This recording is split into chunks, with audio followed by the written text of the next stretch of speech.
হে যুবকেরা, হুসাইন পাক যদি চাইতেন ফেরাত নদীর পানি ওই কারবালাতে চলে আসতেন। ইসমাইল নবীর গোয়ালের নিচে থেকে জমজম উদিত হয়েছে রে বাবা। ওই জমজম ইসমাইল নবীর কদমের নিচে থেকে উদিত। মা হাজেরা বলেছিলেন জম জম জম জম রুক রুক রুক রুক রুক রুক রুকা হুয়া পানি তাকে জমজম বলে।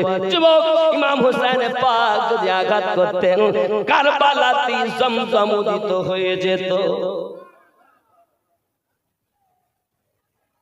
খেয়াল করবেন বাবা, হুসাইন পাক আমাদের জন্য জীবন দিয়েছেন, খুব খেয়াল করুন বাবা। এই সোনা মানিকেরা, হুসাইন পাক আমাদের শিক্ষা দিয়ে গেছেন।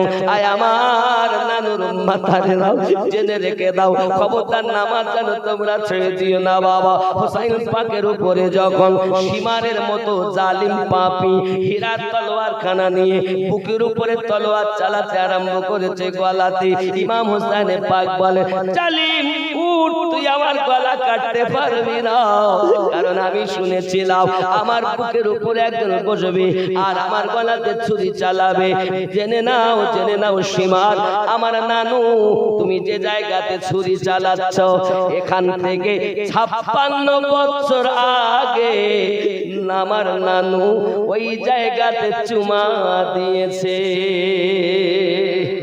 এই সীমার আমার গলা কাটিয়ে দিবি, কারণ ওই জায়গাতে আমার নানুর চুমা রয়েছে। ইসলাম है, इस्लाम तेरी बाप की जागीर नहीं, जो मन मानी चलाएगा, जो दिल में आएगा वो करेगा। ইসলামটাকে বুঝতে হবে আগে। আমরা মোল্লারা আপনাদের শেষ করে ফেলেছি, স্টেজে বসে সবাই বক্তাদের দোষ।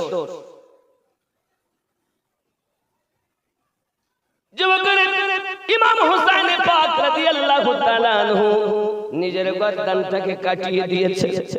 সীমার উঠ, আমাকে 2 রাকাত নামাজ পড়তে দে, আমি তোকে বলবো কোন জায়গা থেকে আমার গলা তুই কাটাতে পারবি।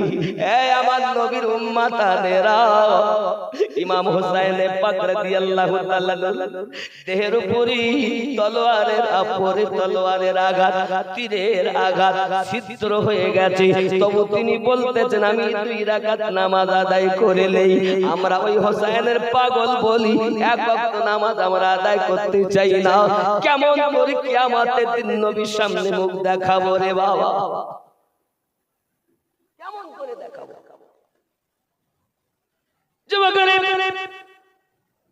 আমাদের ভিতরে নামাজ নাই, আমাদের ভিতরে ইবাদত নাই।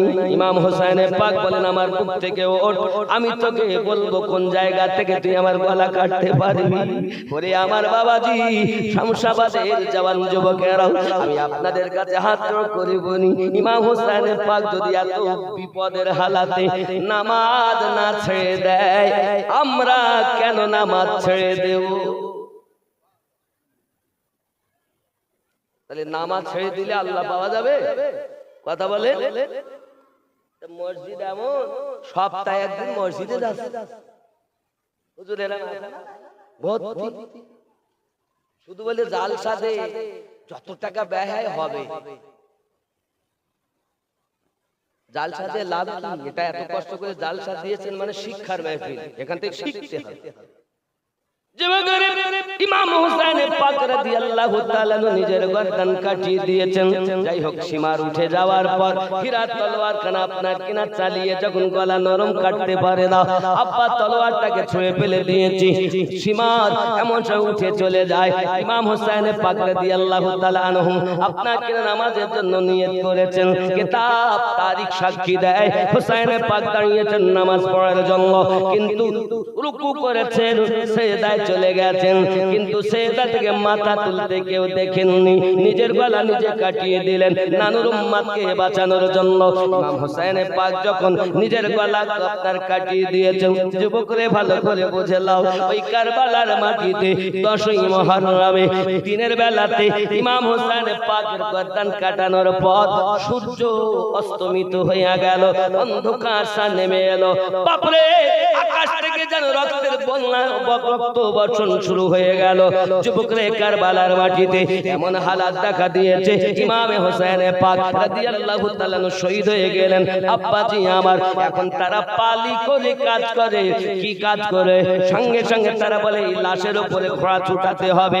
পালি করে তারা ঘোড়া ছুটিয়ে দেয়। কোথায় ইমাম হোসেন পাকের হাত, কোথায় ইমাম হোসেন পাকের আপনার কিনা বাহু, এমনি করে আপনার পড়ে রয়েছে, ছিন্ন বিচ্ছিন্ন করে দিয়েছে। বাবা, ওনার একটি মেয়ে, নাম তার হলো সাকিনা, ছোট্ট বয়সের মেয়ে। ওই মেয়েটা অন্ধকার থেকে ছুটে ময়দানের দিকে আগিয়ে যায়, আব্বু আব্বু করে কাঁদে।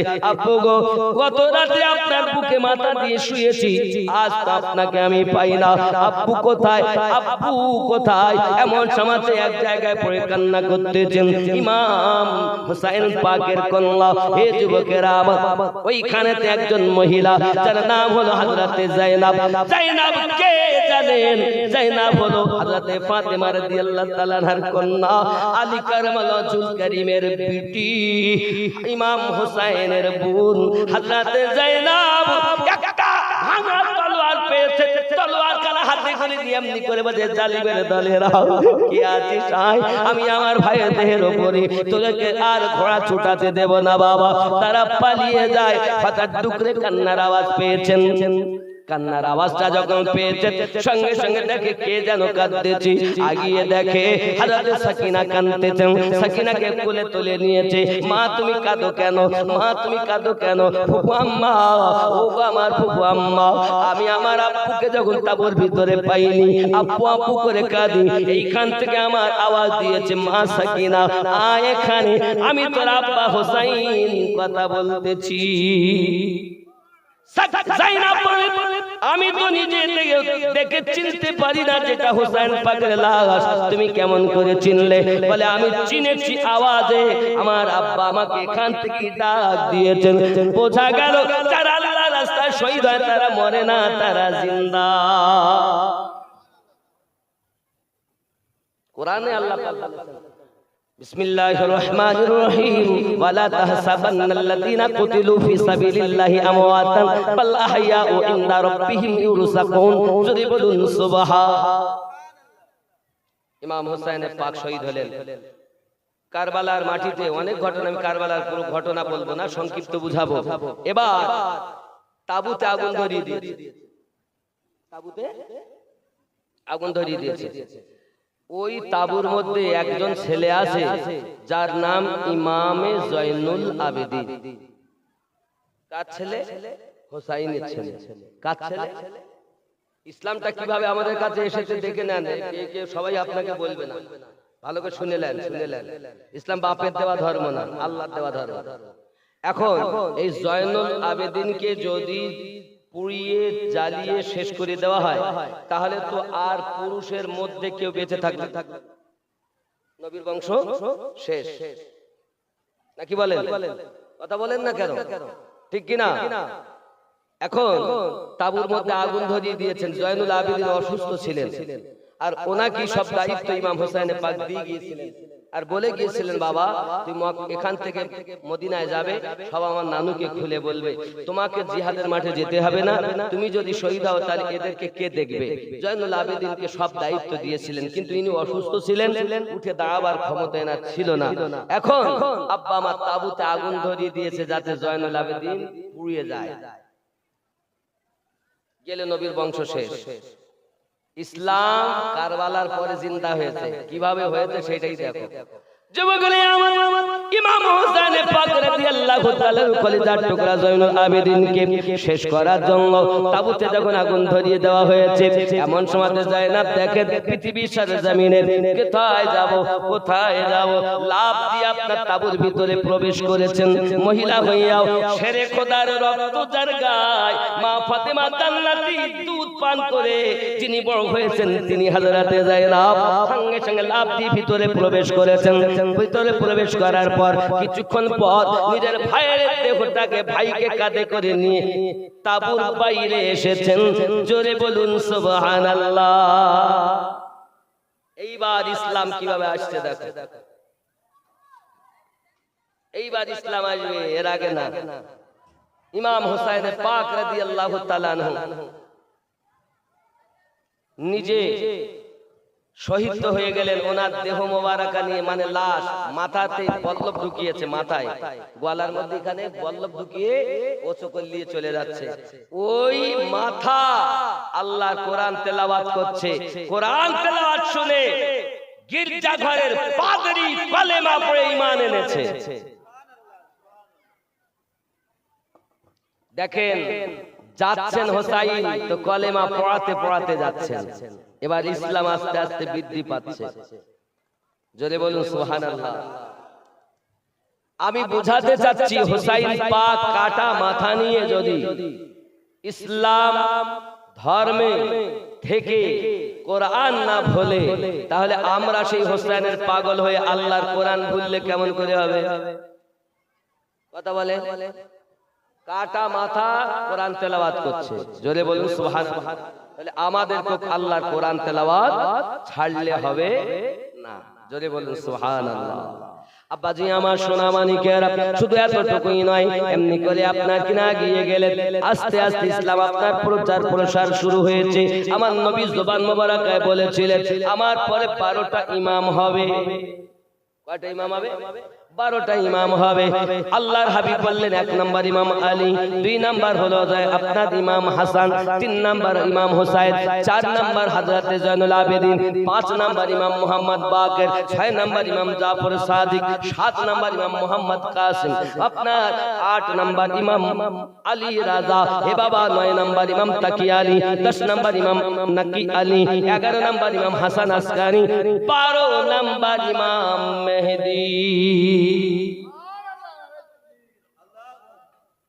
জোরে বলুন নারে তাকবীর, নারে রিসালাত। এখন দুনিয়ায় যত মানুষ থাকবে এই 12 ইমামের অন্তর্গত হবে। জোরে বলুন। আচ্ছা আমরা কোন মাযহাবের মানুষ? কথা বলেন। হানাফি তো? হানাফি তো? আমাদের ইমামের নাম ইমাম আবু হানিফা, উপাধি ওনার নাম কিন্তু আবু হানিফা না, ওনার নাম নুমান ইবনে সাবিত রাদিয়াল্লাহু তাআলা আনহু। জোরে বলুন। এই ইমাম নুমান বিন সাবিতের পীর কে ছিল জানেন? ছোট্ট করে বলি, ওনার বয়স হলো 68 বছর। কত বছর? 68 বছর বয়স। এখন ওনাকে কেউ জিজ্ঞাসা করে হুজুর আপনার বয়স কত? উনি বলছেন আমার বয়স 2 বছর। সবাই বলছে হ্যাঁ গো, আপনি এত বড় ইমাম হয়ে মিথ্যা কথা বলছেন? হ্যাঁ, এত বড় ইমাম হয়ে মিথ্যা কথা বলছেন? আব্বাজি আমার ইনি বলছেন না মিথ্যা বলিনি, তবে সত্য এটাই যে আমি নোমান বিন সাবিতের 66 বছর বেকার চলে গেছে, 2 বছর ইমাম জাফর সাদিকের গোলামি করে এই 2 বছর আমি সঠিক জীবন পেয়েছি। ইমাম জাফর সাদিক কে জানেন? ইমাম জাফর সাদিকের আব্বা ইমাম বাকার, ইমাম মুহাম্মদ বাকিরের আব্বা ইমাম জয়নুল আবেদিন, ইমাম জয়নুল আবেদিনের আব্বা ইমাম হোসাইন, ইমাম হোসাইনের আব্বা ইমাম আলী। জোরে বলুন। আগে ইসলামটাকে বুঝতে হবে, হই হই করলে হবে। আব্বা আমার, তাহলে ইমাম আজম বলেন আমি যদি ইমাম জাফর সাদিকের কাছে গোলামি না করতাম তাহলে আমি ধ্বংস হয়ে যেতাম। তাহলে আমরা যে হানাফি, তাহলে উনি যদি ইমামের গোলামি করে বায়াত গ্রহণ করে ইসলামের ভিতরে দীক্ষা নিয়ে কাজ করে, তাহলে আমরা যদি হানাফি দাবি করি তাহলে আমাদেরকে বায়াত করতে হবে কিনা বলুন? কথা বলেন না কেন? বায়াত করতে হবে কি? যদি বলেন হুজুর আপনাকে কোরআন শরীফ থেকে দলিল দিতে হবে যে বায়াত করতে হবে, সঠিক ইসলাম বলছি, কে কি বলবে আমি জানি না। শুনে লাও, কোরআন শরীফ সূরা আল কাহাফ আয়াত নাম্বার 17 আল্লাহ পাক জানিয়েছেন বিসমিল্লাহির রহমানির রহিম মান ইয়াহদিল্লাহু ফাহুয়াল মুহতাদি। আমি আল্লাহ যাদের হেদায়েত দান করি তারা হেদায়েত প্রাপ্ত হয়। ওয়া মান ইউদলিল, আমি আল্লাহ যাদের পথভ্রষ্ট করি ফালান তাজিদা লাহু ওয়ালিয়াম মুরশিদা, পথ প্রদর্শক আউলিয়াকে মুর্শিদ রূপে পাবে না।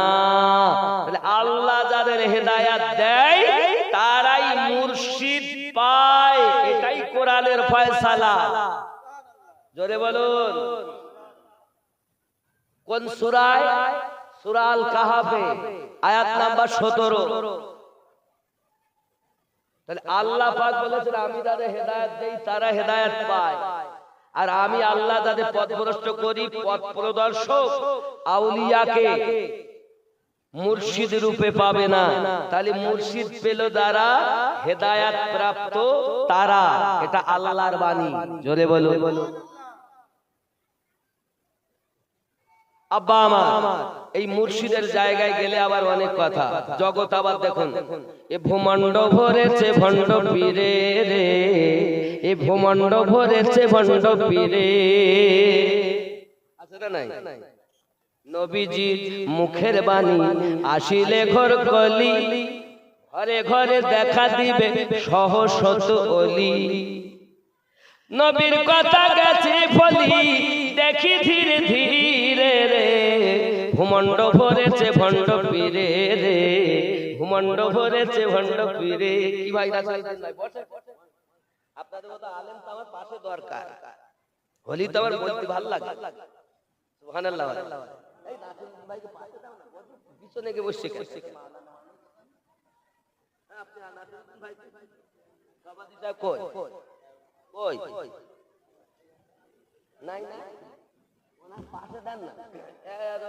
আমাদের সভাপতি সাহেব সামনে থাকে,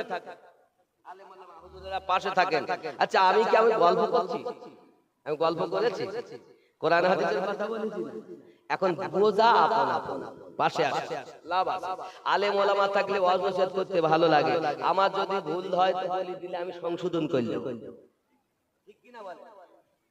কিন্তু সমাজের মানুষকে সঠিক পথ আমাদের দিতেই হবে। জোরে বলেন। নিজের মন গড়া পথ আমরা দেব, ঠিক রাজি আছেন কিনা বলেন যুবক?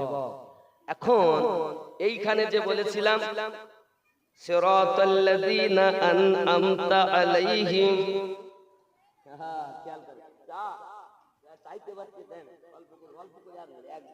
বুঝলেন বাবা? একটু আধা ঘন্টা অন্তর হইলে একটু শরীরটা ভালো থাকবে। বকি বকি আর পারিনি।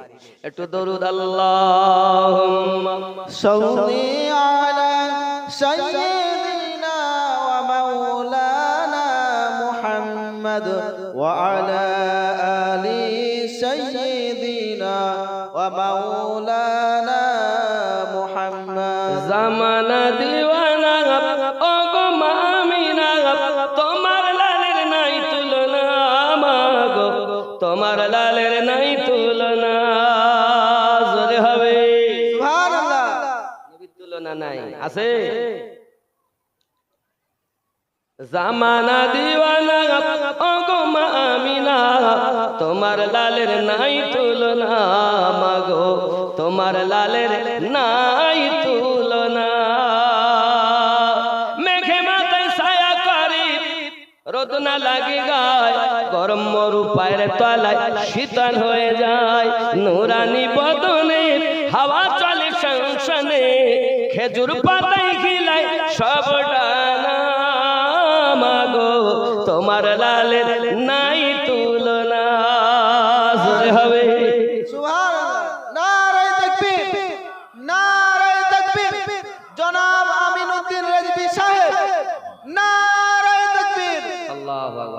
পাশাপাশি নারী রিসালাত বলা উচিত, নবী ছাড়া তো আল্লাহই পাবো না, ঠিক কি না বলে? নারী রিসালাত ইয়া রাসূলুল্লাহ, আরো জোরে নারী রিসালাত ইয়া রাসূলুল্লাহ। কারণ কোরআনে আছে কুল বলে দে, কি বলবো? হু আল্লাহু আহাদ, তিনি আল্লাহ এক। হুয়া তিনি, এই তিনি আল্লাহ, ইনি রাসূলুল্লাহ।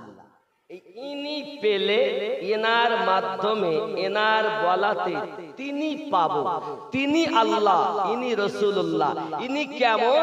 ইনি অমন যার উপরে স্বয়ং আল্লাহ দরুদ পড়তে আছেন। সুবহানাল্লাহ। একদিন এমন হবে যে আল্লাহওয়ালা কেউ থাকবে না, কিন্তু আমার নবীর দরুদ বন্ধ থাকবে না। কে করবে? আল্লাহ স্বয়ং করবেন, কারণ আল্লাহ ইবাদত থেকে পাক, কিন্তু মুহাব্বত করেন আমার নবীকে। সুবহানাল্লাহ। কথা বুঝতেছেন আব্বা আমার? এখন আমরা নামাজে বলেছি সিরাতাল্লাযীনা আন'আমতা আলাইহিম, তাদের পথে যাদেরকে তুমি পুরস্কৃত করেছো। তাহলে পুরস্কৃত ব্যক্তি নবীগণ গেলেন, সিদ্দিকিন হলেন, শুহাদায়ে কেরাম হলেন, বহু শহীদ, সব শহীদের উপরে আল্লাহর অনুগ্রহ। কার কথা বলবো? কার কথা বলবো? তারা কি ছিলেন? আল্লাহ আল্লাহ আল্লাহ। কোন একটা কথা বলি শুনেন। ফারুক আজম রাদিয়াল্লাহু তাআলা ছেলের নাম ছিল আব্দুল্লাহ। কি নাম? আব্দুল্লাহ। সব থেকে বড় কারি ছিলেন তৎকালীন যুগে, বহুত বড় কারি তিনি। তো একদিন ইমাম হোসেনের সঙ্গে বন্ধুত্ব, দুজন ঘুরতেছেন। এখন উনি ভালো খেজুর খাচ্ছেন আর খারাপ টেনাকে দিচ্ছেন। এমন সময় গোলামের ছেলে গোলাম আমাকে খারাপটা দিচ্ছি, ভালো তুই খাচ্ছিস। কি? আমি গোলামের ছেলে, চাকরের ছেলে চাকর, আমার বাপ খলিফা, আমার বাপ খলিফা, আর আমাকে চাকর বললে তোমার বিচার হবে কাজ। তারপরে আর কোনো কথা। এখন সকালবেলা দরবারে গিয়েছেন, আব্বার কাছে নালিশ। আব্বা বলেন ঠিক আছে ডাকো। ইমাম হোসেনকে ডাকা হয়। ইমাম হোসেন বলেন আপনি কি বলেছেন? ওমর ফারুক জিজ্ঞাসা করছেন যে গোলামের বেটা গোলাম আমার বেটাকে? জি হ্যাঁ, আমি 100 বার বলবো। মানে আমার নানু মুহাম্মদ সাল্লাল্লাহু আলাইহি ওয়াসাল্লামের গোলাম হযরত ওমর রাদিয়াল্লাহু তাআলা আনহু, আর ওমরের বেটা আব্দুল্লাহ গোলামের বেটা গোলাম। আব্দুল্লাহ মনে করছেন এইবার হবে এর বিচার, মারতেই আর হবে, কারণ অর্ধ পৃথিবীর খলিফা। আমাদের এখানকার মতো বিচারক না বাবা।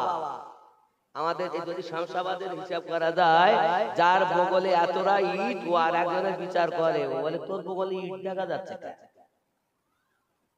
না না।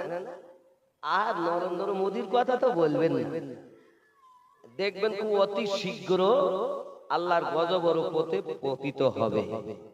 বলুন না ইনশাআল্লাহ। অর্ধ পৃথিবীর খলিফা আমিরুল মুমিনিন, আর কোথায় ভারত সামান্য ছোট একটা দেশের খলিফাই বলছে আমি সব নিয়ে নেব পারে। আব্বা আমার কি আপনাদের বলবো, দেখেন মুর্শিদাবাদের কাটারার মসজিদ নিয়েছে আমরা কিছু বলিনি, মালদার আদিনা মসজিদ নিয়েছে আমরা কিছু বলিনি, তারপরে বাবরি মসজিদ অনেকদিন থেকে কেস চলছে সেটা নিয়েছে, তাও আমরা কিছু বলিনি। হে বাবা, এক কথায় যাহা কিছু দিয়েছে সব মুসলমান দিয়েছে। আব্বা লালকেল্লা মুসলমানের ওয়াকফ সম্পত্তির উপরে।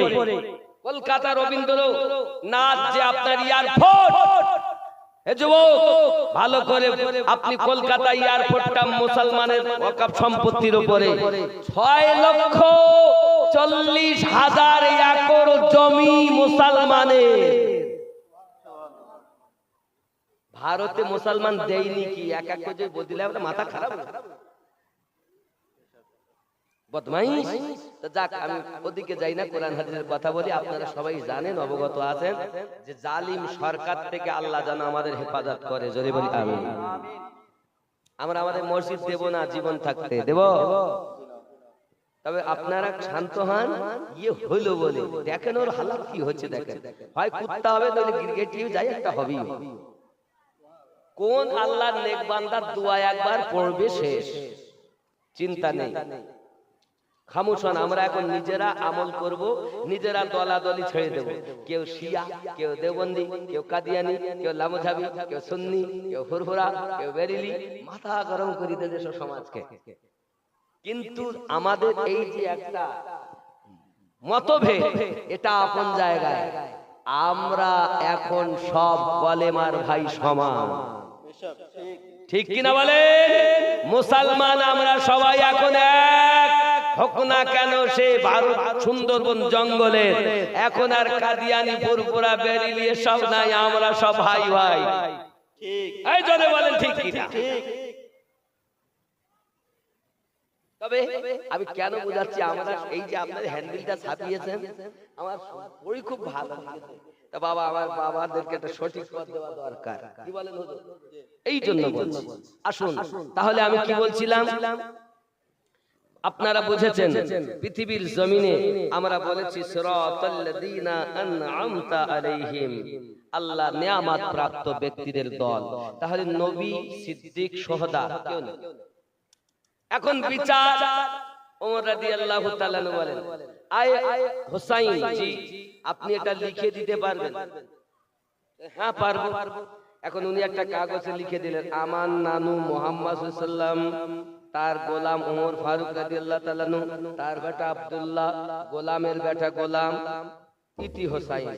যেই কাগজ দিয়েছেন হযরত ওমর রাদিয়াল্লাহু তাআলা কাগজটাকে নিয়ে উঠে দাঁড়িয়ে হুসাইনের কদম বুসি শুরু করে দিয়েছেন। আব্দুল্লাহ বলেন, আপনি আমার হুসাইনকে আঘাত করা বাদ দিয়ে কেন আপনি কদম বুসি করেন? সঙ্গে সঙ্গে বলেন, বাবা তুমি বোঝো না, নবী আমাকে জান্নাতের সার্টিফিকেট দিয়েছেন, আমি ওমর জানি আমি জান্নাতি হব। তবে কবরে যখন যাব মুনকার নাকির আমাকে জিজ্ঞাসা করবে, আমি তখন এই আপনার চোতাখানা আমি ধরে দেই, বেটা আব্দুল্লাহ আমার লাশের সঙ্গে কাফনের সঙ্গে এই কাগজটা তুমি দেবে। ফেরেশতা যখন আমায় জিজ্ঞাসা করবে বলো ওমর, তখন আমি বলবো, দেখো হুসাইন আমাকে সার্টিফিকেট দিয়েছে, আমি নবীর গোলাম, নবীর গোলামের কাছে কোনো হিসাব না। প্রাইজ আছে না নাই? শহীদের উপর আছে না? না আছে। আব্বাজি আমার সারমর্ম কথা এতটুকু, ইমাম হুসাইন পাক রাদিয়াল্লাহু তাআলা গেলেন, আব্বা আমার আগিয়ে চলো। তাহলে নবীন, সিদ্দিকিন, শুহাদায়ে কেরাম, 4 নাম্বার হলো সালিহিন।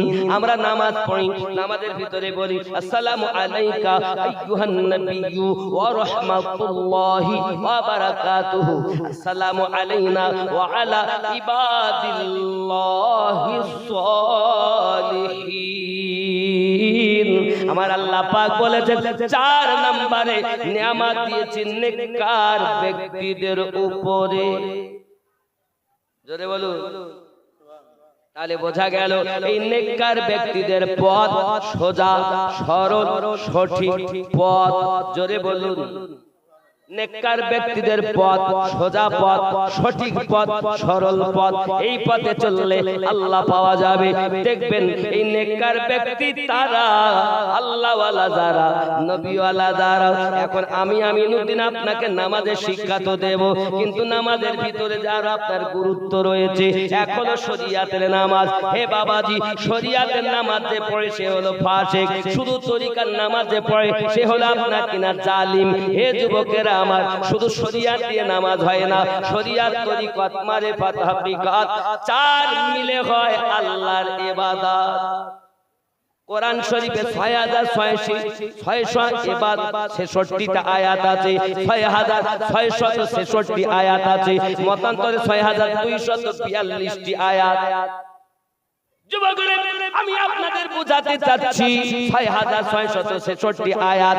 হে বাবাজি আমার, শরিয়াত চলে 500 আয়াতের উপরে। নামাজ পড়ো, রোজা রাখো, হজ করো, যাকাত দাও, মদ পান করো না, সুদ খেও না, হারাম। এই শরিয়াত চলে 500 আয়াতের উপরে। তরিকত চলে 1900 আয়াতের উপরে। 5 আর 19 কত হয়? কত হয়? 24 হে বাবা গেল শরিয়াত আর তরিকত মারিফাত চলে 2100 আয়াতের উপরে বোঝা গেল তাহলে 24 আর 21 45 হে বাবা আর আপনাকে হাকিকত চলে 2166 আয়াতের উপরে 45 আর 21 6600 আর ওই 66 6666 আয়াত দুনিয়ায় এত গন্ডগোল কেন বাবা শরিয়াত তরিকতে তরিকত মারিফাতে হাকিকতে আম গাছে চল জাম গাছে জাম গাছে চল আম গাছে যেখানে যে পরিস্থিতিতে আয়াতে কারিমা নাজিল হলো আমরা সেটা বললাম না সমাজের ভিতরে গন্ডগোল পাকিয়ে বলেছি চাষে ইচ্ছা মতো বলে মানুষ সঠিক পথ পায় না নামাজ তো পড়ে কিন্তু নামাজের হাকিকত জানে না হে আমার যুবক ভালো করে বুঝে নাও শরিয়াত তরিকত মারিফাত হাকিকত চার মিলে হয় আল্লাহর ইবাদত এখন আপনি হয়তো বলবেন হুজুর কথাটা তো বুঝলাম না আচ্ছা আপনারা যারা নামাজ পড়তে যান নামাজ পড়তে গেলে যে যে কর্মের মানুষ ব্যবসা বাণিজ্য সন্তানাদি দুনিয়ার কথা মনে ওঠে না হয় না কোন মৌলবি বলেছে যে এই রোগ থেকে বাঁচবো কি করে কোরআন শরীফ আল্লাহ পাক বলেছেন মিন শাররিল ওয়াসওয়াসিল খান্নাস শয়তান তাকে ওয়াসওয়াসা দেয় তাই এরা অবস্থা হয় বাঁচবো কি করে মাথা ব্যথা হলে ডাক্তার আছে পেটে ব্যথা হলে ডাক্তার আছে জ্বর আমাশা সর্দি হলে ডাক্তার রয়েছে পেটে বাচ্চা গেলে অপারেশন করতেও তারও ডাক্তার রয়েছে বাবা নার্ভের দোষ হয়েছে তারও ডাক্তার রয়েছে বাবা কেউ যদি আপনার সুদ খায় মদ খায় মিথ্যা কথা বলে হারাম পথে চলে তারও জন্য ডাক্তার রয়েছে বাবা এইরকম শরীয়তের খেলাফ কাজ যারা করে তাদের জন্য ডাক্তার হলো উলামায়ে শরিয়াত উলামায়ে শরিয়াতের কাছ থেকে যদি ঔষধ নেওয়া হয় সেই মতো যদি কাজ করা যায় তাহলে তোমার শরিয়াতের রোগ ভালো হবে ঠিক না বলে আমি ভুল বলতেন না বাবাজি আপনার ভিতরে জ্বর আমাশা সর্দি বিভিন্ন রোগ হয়েছে ডক্টরের কাছে যাবেন দাওয়া নেবেন খাবেন আল্লাহ পাক ওই দাওয়ার ওসিলাতে রোগ ভালো করে দিবেন ঠিক না যদি মনে করেন এই যে মাথা ব্যথার ওষুধ আমি যদি ওষুধ না খাই তাহলে আমার মাথা ব্যথা ভালো হবে না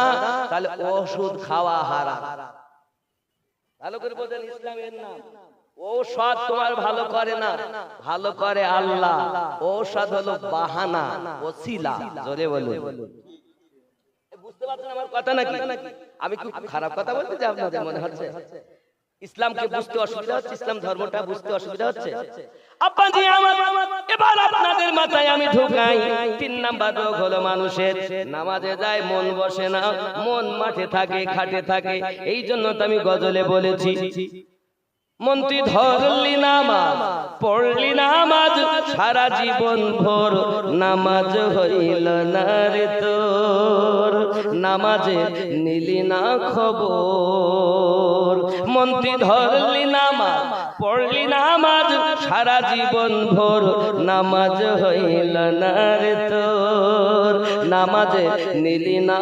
খবর মসজিদেতে আযান দিলে সবার আগে যাও মসজিদ থেকে বাইরে এসে সুদের টাকা খাও নামাজ হইল না রে তোর নামাজের নিলি না খবর আছে না নাই এ দাড়ি টুপি হাব্বা জুব্বা সবই তোমার সাদা পায়জামা পাঞ্জাবি টুপি সবই তোমার সাদা মনের ভিতর তিল পরিমাণ থাকলে তোমার কাদা নামাজ হইল না রে তোর নামাজে নিলি না খবর মন তুই ধরলি নামাজ পড়লি নামাজ সারা জীবন ভোর নামাজ হইল না রে তোর নামাজে গেছে আর কারে মারবো কারে ধরবো তারে খাবো এখানে আমার নাসিরুদ্দিন ভাইয়ের সঙ্গে আমার গন্ডগোল এখন খোদা আমি নামাজ পড়তে গেছি আগে উনি পরে এসে দেখছি আমার পাশে আমি বুঝতে না দাঁড়িয়ে আমি খালি সত্যি পায়জামা পাঞ্জাবি টুপি সবই তোমার সাদা মনের মধ্যে তিল পরিমাণ থাকলে তোমার কাদা নামাজ হইল না রে তোর নামাজের নিলি না খবর মন তুই ধরলি নামাজ পড়লি নামাজ সারা জীবন ভোর নামাজ হইল না রে তোর মন খারাপ হবে আপনাদের এ নামাজ তুমি ধর্ম জানো চুরি তোমার পেশা রুকু ঠিক করে না সেজদাও ঠিক করে না সব ভুল করতেছে, রুকু ঠিক নাই, সেজদাও ঠিক নাই।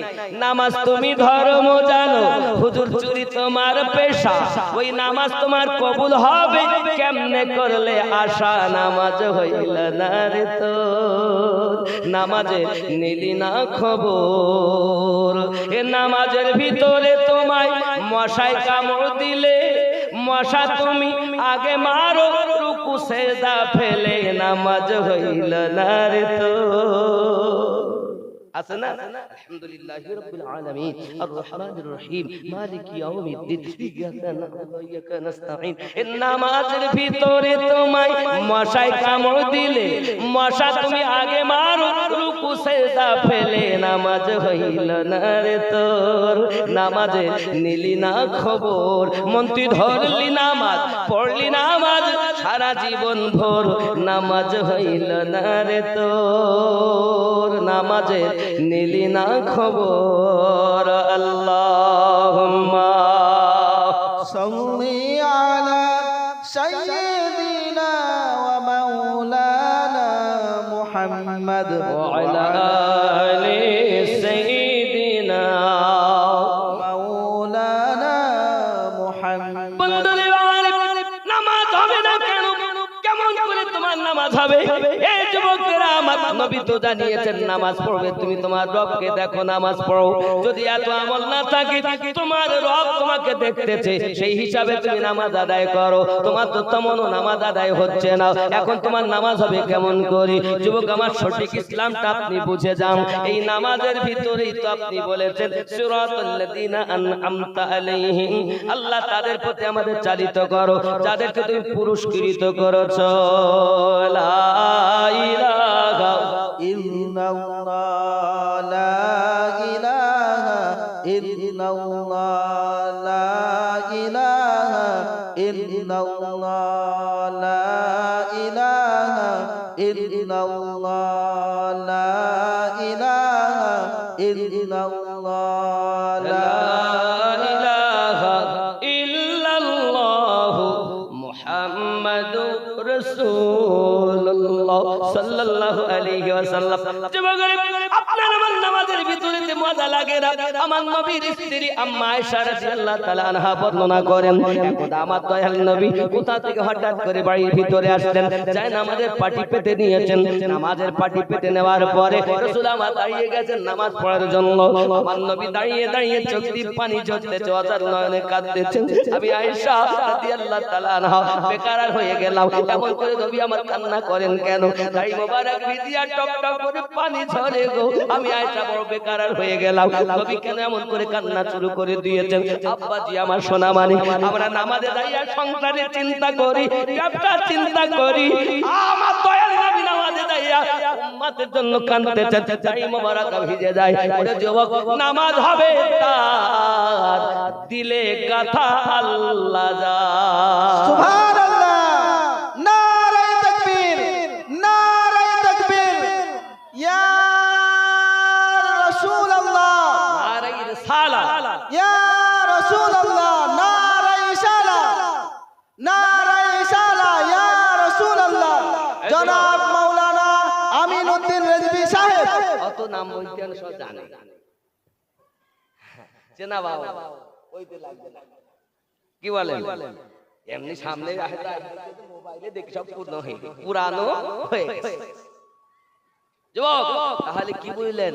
নামাজে গিয়ে যদি সংসারের চিন্তা হয়, তাহলে নামাজ, এই রোগ থেকে কিভাবে মুক্তি পাবো, এ ওয়াজ কোন মৌলবি করছে না। করছে ওয়াজ কি করতেছে? বাবা এত রাকাত নামাজ পড়লে এত সওয়াব। আচ্ছা, নামাজের একটা মারেফাত আপনাদেরকে বলি। ফজরে ফরজ কয় রাকাত? 2। সারা দিনে 17 রাকাত ফরজ, তাই তো? সারা দিনে ফরজ 17 রাকাত। যেমন ফজরে 2 রাকাত, যোহরে 4 রাকাত, 6, আসরে 4 রাকাত, 10, মাগরিবে 3, কত? আজ এশায় 4, কত হলো? 17 রাকাত। এই 17 রাকাত নামাজে 17টা ফরজ আছে, এই মারিফাত আছে, কি মৌলবি নিজেই জানে না। তো বলবে কেমন করে? ওয়াজ সবাই শুনলে পথ পাবেন না। জ্ঞান দুই রকম। কি বলেন হুজুর? জ্ঞান কয় রকম? দুই। ইলমে শরিয়াত, ইলমে মারিফাত। ইলম মানে জ্ঞান, শরিয়াত মানে দেখা যায়। দেখা জ্ঞান। দেখা মানে সারে আ, সরে আ, সরে আ, সারে অ, A B C D E F G, আলিফ বা তা সা, আছে না? এটাকে বলা লিখিত বিদ্যা। স্কুলে, কলেজে, পাঠশালায়, মাদ্রাসায় হবে। এই বিদ্যা অর্জন করে সে সঠিক জ্ঞানী না। আর একটা জ্ঞান হলো ইলমে মারিফাত, দীক্ষাগত বিদ্যা। দীক্ষা কামেল ব্যক্তির কাছে নিজেকে বিক্রি করে তার দেওয়া সবক অনুযায়ী নিজেকে পরিবর্তন করে আল্লাহর ইবাদত করলে ওই ব্যক্তি হবে সঠিক জ্ঞানী। জোরে বলুন কথা বুঝতে পেরেছেন? তাই আপনি ইসলাম ধর্ম এর নাম, এটারই নাম ইসলাম। কি বলেন হুজুর? দুই রকম জ্ঞান অর্জন করতে, শিক্ষা এবং দীক্ষা, দুটি জ্ঞান। আব্বা আমার, এখন আমাদের মধ্যে সমস্যাটা কোন জায়গায় দেখেন? শরিয়াতের বক্তব্য তো দেই, কিন্তু ইলমে মারিফাতের বক্তব্য নাই। সমাজ সব শেষ, সমাজ শেষ, মানুষ মসজিদ ভর্তি নামাজি, আসল জিনিস কাজ হচ্ছে না, খুব কম লোক। আর যারা এই মারিফাতের পথে আল্লাহর নবীর দিদার লাভ করানো সবক দিয়েছেন, কেউ বা বাগদাদের জমিনে শুয়ে আছেন, জোরে বলেন সুবহানাল্লাহ। আজমিরের জমিনে শুয়ে আছেন, জোরে বলুন। পাঞ্জাবের জমিনে শুয়ে আছেন, জোরে বলেন। এক কথায়, এক কথায় আল্লাহর ওলি বান্দাদের দ্বারাতে ইসলাম প্রচার হয়েছে, জোরে বলুন সুবহানাল্লাহ। এখন আপনি এত বলেন হুজুর ওলি কাছে যাওয়া যাবে না, যেমন দেখবেন কিছু দুশমনেরা আপনাদেরকে বলবে আল্লাহ পাক ওলি আবার দুই রকমের। কয় রকমের? কয় রকম? দুই রকম। কোরআন শরীফ থেকে প্রমাণ দেব। কোরআন শরীফের 7 নাম্বার সূরা, সূরাটির নাম সূরা আল আরাফ, আয়াত নাম্বার 3। আল্লাহ পাক ওখানে বলেছেন, কত সুন্দর করে দেখেন কি বলেছে, দেখেন আমি আপনাকে দেখাই। 3 নাম্বার আয়াত, বিসমিল্লাহির রহমানির রহিম।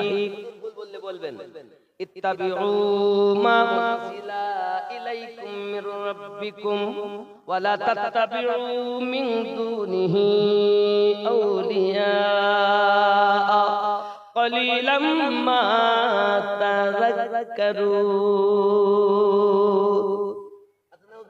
কি বলছেন মানে দেখেন, इस चीज का इत्तेबा करो, ये माने আমি করিনি, এটা তাফসীরে দুররে মানসুরের মানে। চলেন যদি আপনি ইমাম জালালউদ্দিন সিউতি রাহমাতুল্লাহ আলাইহি লিখিত তাফসীরে দুররে মানসুর, যিনি আমার নবীকে 75 বার দেখেছেন, সুবহানাল্লাহ সুবহানাল্লাহ, ওনার মানে বলছে, আমি আমার মানে করিনি, ওনার মানে इस चीज का इत्तेबा करो, এই জিনিসের তোমরা पैरवी करो जो तुम्हारे रब की जानिब से तुम्हारी तरफ उतारी गई, যেটা আল্লাহর পক্ষ থেকে তোমাদের কাছে পৌঁছিয়েছে বা অবতীর্ণ হয়েছে। उसको छोड़कर, ताके बाद दिए दूसरे रफीकों का इत्तेबा ना करो। अरे ताके बाद दिए दूसरे रफीकों, रफीको बोलते बंधुगण, बंधुगण আরবিতে হলো আউলিয়া। ওলি এক বচন, আউলিয়া বহু বচন। নাকি বলেন হুজুর? কথা বুঝতেছেন নাকি? আউলিয়া বহু বচন, ওলি এক বচন। ওলি মানে বন্ধু, আউলিয়া মানে বন্ধুগণ। জোরে বলুন ঠিক না? মানে ভুল বলছে না কেন? এটাই। এখন আল্লাহ পাক আর তুমকো নসিহত হাসিল করতে हो, তুমি তোমরা আমি আল্লাহর নসিহত কম গ্রহণ করো। এখন এই যে আউলিয়ার কাছে যাওয়া, এই জন্য এক শ্রেণীর লোক বুঝে, দেখো আল্লাহ বলেছে ওলির কাছে যাওয়া যাবে না, ইত্তেবা করা যাবে না, একদম মিথ্যা কথা। এর মানেটা এটা কেন, এটা আর বললো না, এর ভেদ খুললো না আপনার কাছে, আয়াত বলে দিল। তাই যদি না হতো বড় আল্লাহ ওয়ালারা কখনোই আল্লাহ পেতেন না, নবী পেতেন না। আমার জওয়ান যুবক সোনামানিকেরা খুব ভালো করে বুঝুন। 2 নাম্বার আমি ওলি বুঝাই আপনাকে। 10 নাম্বার সূরা, সূরাটির নাম সূরা ইউনূস, আয়াত নাম্বার 62। আল্লাহ পাক বলেন বিসমিল্লাহির রহমানির রহিম, আলা ইন্না আউলিয়া আল্লাহি লা খাউফুন আলাইহিম ওয়া লা হুম ইয়াহজানুন। এখন এখানেও আউলিয়া, ওখানেও আউলিয়া। এখন দুটো আউলিয়ার ভিতরে পার্থক্য কি আমি আপনাদের বোঝাচ্ছি বাবা, জেনে রাখবেন। দেখেন 3 নাম্বার আয়াত 7 নাম্বার সূরা, এখানে আউলিয়া শব্দের পরে আল্লাহ শব্দ নাই। আমি পড়ছি, আপনারা দেখুন। বিসমিল্লাহির রহমানির রহিম, মিন দুনিহি আউলিয়া কলিলাম মা তাযাক্কারুন। আউলিয়া শব্দের পরে আল্লাহ শব্দ আছে? আপনারা আবার পড়ছি, শোনেন ভালো করে আর বলবেন। মিন দুনিহি আউলিয়া কলিলাম মা তাযাক্কারুন। আউলিয়া শব্দ আছে? আউলিয়া শব্দের পরে আল্লাহ শব্দ আছে? আল্লাহ শব্দ নাই। 62 নাম্বার আয়াত 10 নাম্বার সূরা, সূরাটির নাম সূরা ইউনূস। আল্লাহ পাক বলেন আলা ইন্না আউলিয়া আল্লাহ। সুবহানাল্লাহ, সুবহানাল্লাহ, সুবহানাল্লাহ। এ হলো আল্লাহর বন্ধু, আর ওটা হলো শয়তানের বন্ধু। আউলিয়া দুনিয়ার বন্ধু, দুনিয়ার বন্ধু যে হবে তার ইত্তেবা করো না, কিন্তু আল্লাহর বন্ধুদের কোনো ভয় থাকবে না। আল্লাহ পাক অপর জায়গায় বলেছেন ওয়াকুনু মা'আস সাদিকিন। আয় আল্লাহ, আমার তোমরা সত্যবাদীদের সঙ্গ গ্রহণ করো। নামাজে আমরা বলেছি সিরাতাল্লাযীনা আন'আমতা আলাইহিম। আমরা নামাজে যেটা বলি বাইরে এসে যদি চলি, এই হলো সঠিক মুসলমান। আর নামাজে বলে এক, বাইরে এসে করে এক, এ হলো মুনাফিকি মানুষ। এই কথা বুঝতে পারছেন নাকি? আমার কথা বুঝতে পারছেন? একটু গুরুত্বপূর্ণ বক্তব্য দিছি তো, হয়তো সবার ভালো লাগতেছে না। জীবনী খুব ভালো, দলিলের বক্তব্য, হিকমতওয়ালা বক্তব্য।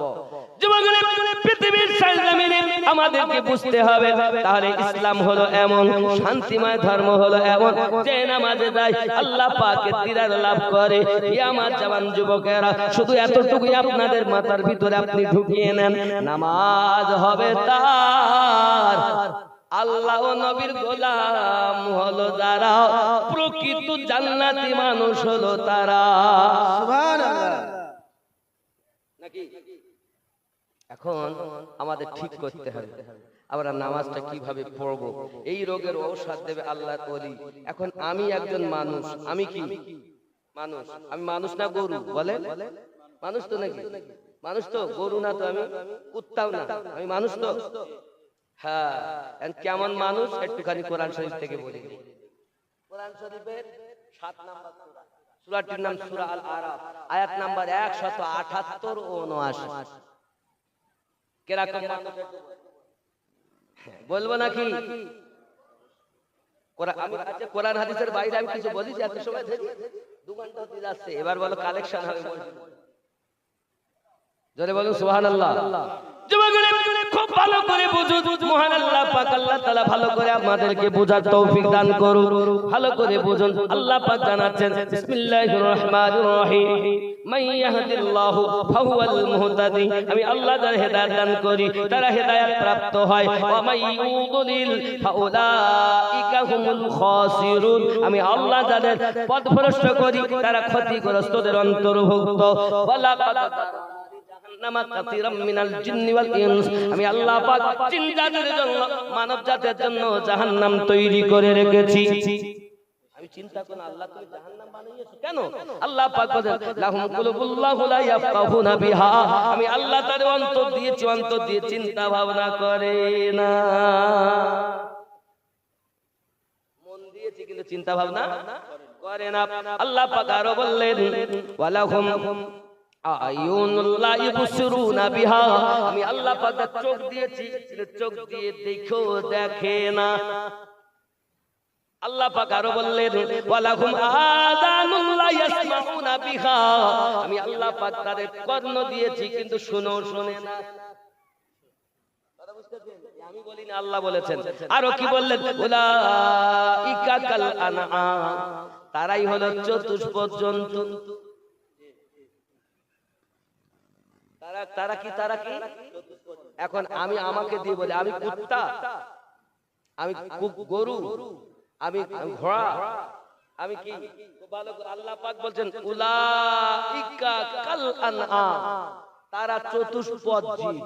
আচ্ছা আমাকে যদি কেউ বলে সিংহের বাচ্চা, তা সবাই বলে সিংহ, আর যদি বলে কুত্তার বাচ্চা তো মন খারাপ হয়ে গেল। আচ্ছা সিংহের ঠ্যাং কয়টা? কুত্তা? আল্লাহ তো বলেছেন চতুষ্পদ জন্তু, হতেও পারে কুত্তা, হতেও পারে ছাগল, হতেও পারে গরু, হতেও পারে বাঘ, হতেও পারে সিংহ। আল্লাহ বলেছেন উলাইকা কাল আনআম, তারা চতুষ্পদ জন্তু। আল্লাহ যদি আমাদেরকে কুত্তা বলেও রাখতেন, এই পর্যন্ত রেখে শান্ত হতেন, তাও নাই বলতাম যে আমি কুত্তা, আমি কুকুর, আমি ছাগল, আমি ভেড়া, আমি ঘোড়া বলতে পারতাম। আল্লাহ পাক বলেন না, ওখানেও শেষ না, বাল হুম আদাল, তার থেকেও নিকৃষ্ট। কারা?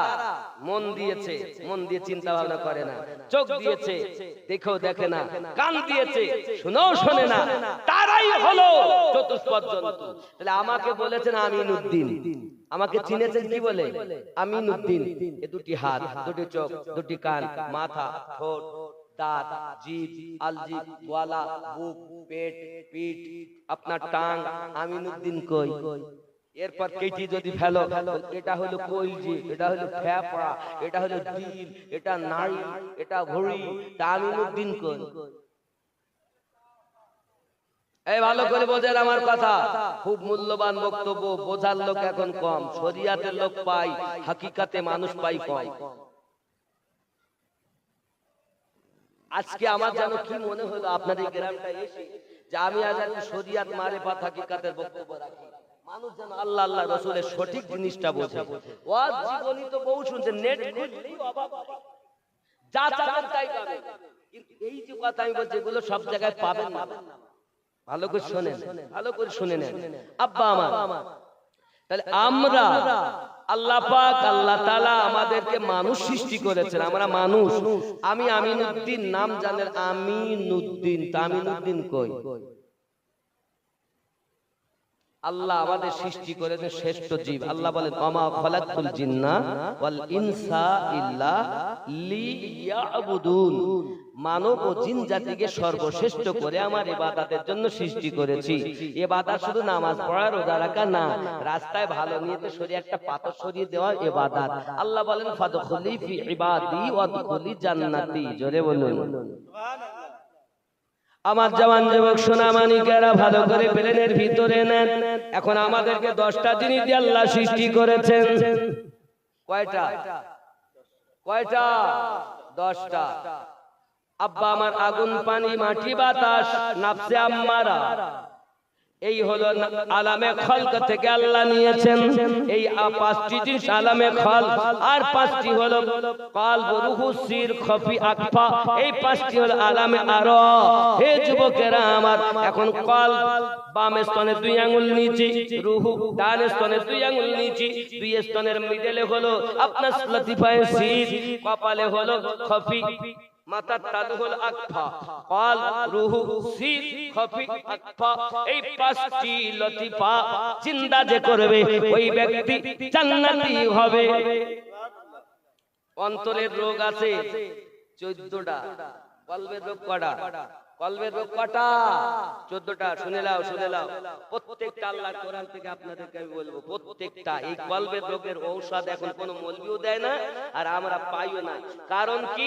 আমরা নিজেরাও শেষ, মানুষও আমাদের কাছ থেকে শেষ। আব্বা আমার একটু দরুদ আল্লাহুম্মা সাল্লি আলা সাইয়্যিদিনা ওয়া মাওলানা মুহাম্মদ ওয়া আলা আলি সাইয়্যিদিনা ومولانا محمد সাল্লাল্লাহু আলাইহি ওয়াসাল্লাম। কলবের রোগ 14টা, ভালো করে বোঝেন। এক নাম্বার কলব। এ বাবা, ওয়াজগুলো ভালো করে বোঝার চেষ্টা করবেন। আমি জ্ঞানী মানুষ পাইছি, তাই জ্ঞানের কথা বলছি। এক নাম্বার কলবে মারিদ। এই কলবের নাম আছে কলবে মারিদ, অর্থাৎ রুগ্ন অন্তর, রুগ্ন অসুস্থ অন্তর। সূরা তওবা আয়াত নাম্বার 125। দুই নাম্বার কলবে মাখতুম, অর্থাৎ মোহর মারা অন্তর, সূরা বাকারা আয়াত নাম্বার 7। তিন নাম্বার কলবে গাফেল, অর্থাৎ গাফেল অন্তর, সূরা আল আরাফ আয়াত নাম্বার 179। চার নাম্বার কলবে সালিম, অর্থাৎ পরিশুদ্ধ অন্তর, সূরা শুরা আয়াত নাম্বার 88। পাঁচ নাম্বার কলবে মুতমাইন্না, অর্থাৎ শান্তিপূর্ণ অন্তর, সূরা ফজর আয়াত নাম্বার 27। ছয় নাম্বার কলবে মুনির, অর্থাৎ বিনতি অন্তর, সূরা কাফ আয়াত নাম্বার 33 ও 34। সাত নাম্বার কলবে যায়েক, অর্থাৎ বক্র অন্তর, সূরা আল ইমরান আয়াত নাম্বার 8। আট নাম্বার কলবে আমা, অর্থাৎ অন্ধ অন্তর, সূরা হজ আয়াত নাম্বার 46। কলবে শাক খাস, অর্থাৎ বিনয়ী অন্তর, সূরা হজ আয়াত নাম্বার 54।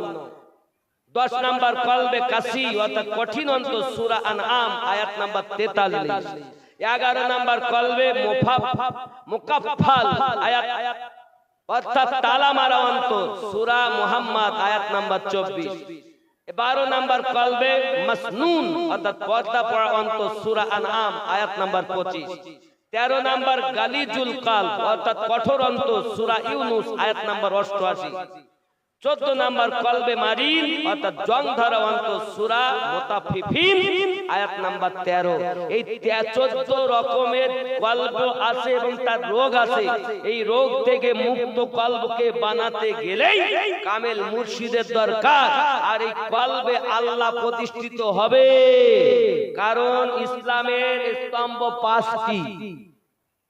প্রথম নাম্বারই হলো কালেমা লা ইলাহা, ভালো করে বোঝেন, নাভির নিচে থেকে লা, এই দুই স্তনের মাঝে মিডলটাকে হলো লতিফায়ে সির, লা ইলাহা, নেই কোনো মাবুদ ইল্লাল্লাহ, প্রতিষ্ঠিত হবে কলব থেকে রুহুতে আল্লাহ। এই কলবে আল্লাহ প্রতিষ্ঠিত হবে কি করে? 14 রকম রোগ আছে যে, কথা বুঝতেছেন আমার কথা? বলে এই রোগ মুক্ত করা মানুষের কাছে যেতে হবে, সবক নিয়ে আল্লাহ আল্লাহ করতে হবে। আল্লাহ পাক আপনার এই রোগ দূর করে দেবে। তারপরে নামাজে মজা হবে। আপনি এই বলা হয়েছে as-সালাতু মিরাজুল মুমিনিন, নামাজ হলো দিদার স্বরূপ মুমিনদের জন্য।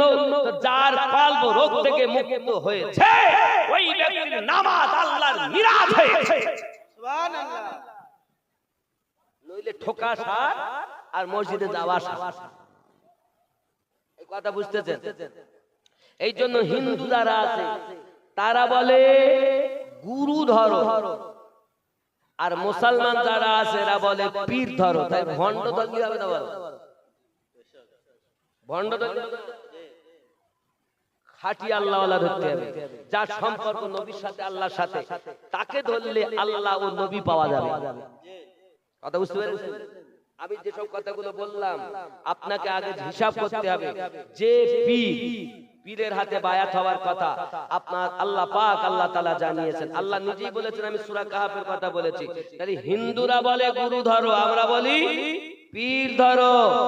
পীর পার্সি কথা, পীর মানে বুজুর্গ, বুড়ো, কিন্তু আসল কোরআনে আল্লাহ পাক বলেছেন মুর্শিদ, কখনো বলেন সালিহিন। জোরে বলুন সুবহানাল্লাহ। কেউ যদি বলে পীর ধরতে হবে না, ও ব্যক্তি ভুল বলেছেন। কারণ ইসলামটা বায়াত দিয়ে এসেছে, হক আর বাতিলের বায়াত আছে। হকের বায়াত হুসাইন পাক শিক্ষা দিয়েছেন, সেখান থেকে একদম আমাদের ইমামে আজম ইমাম জাফর সাদিকের কাছ থেকে শিক্ষা নিয়ে আমাদেরকে শিক্ষা দিয়েছেন, আমার মাযহাবের মানুষ তোমরা বায়াত গ্রহণ করবে, বায়াত করতেই হবে।